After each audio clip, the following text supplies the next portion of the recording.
Unleash the power of Facebook ads to skyrocket your Shopify sales with this comprehensive tutorial. First, let's integrate Facebook Pixel with your Shopify store. Log into your Shopify admin, navigate to Online Store, and then click on Preferences. Scroll down to the Facebook Pixel section. If you don't have a Pixel ID yet, you'll need to create one in Facebook Ads Manager. Copy your Pixel ID from Facebook and paste it right here. Once your Pixel ID is pasted, simply click Connect to establish the connection between Shopify and Facebook. Next, we'll dive into creating powerful audiences in Facebook Ads Manager.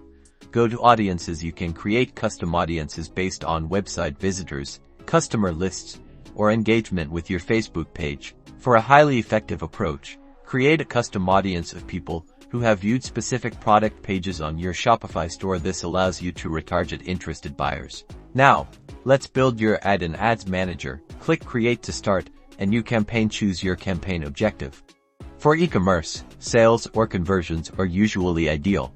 At the ad set level, this is where audience targeting is crucial. Select the custom audience you just created, or create a new one based on demographics, interests, or behaviors that align with your ideal customer. For ad creative, use high-quality product images or videos that showcase your products attractively. Write compelling ad copy that highlights benefits and includes a clear call to action, like Shop Now. Finally, review your ad, set your budget and schedule, and then hit Publish to launch your campaign and start driving qualified traffic to your Shopify store.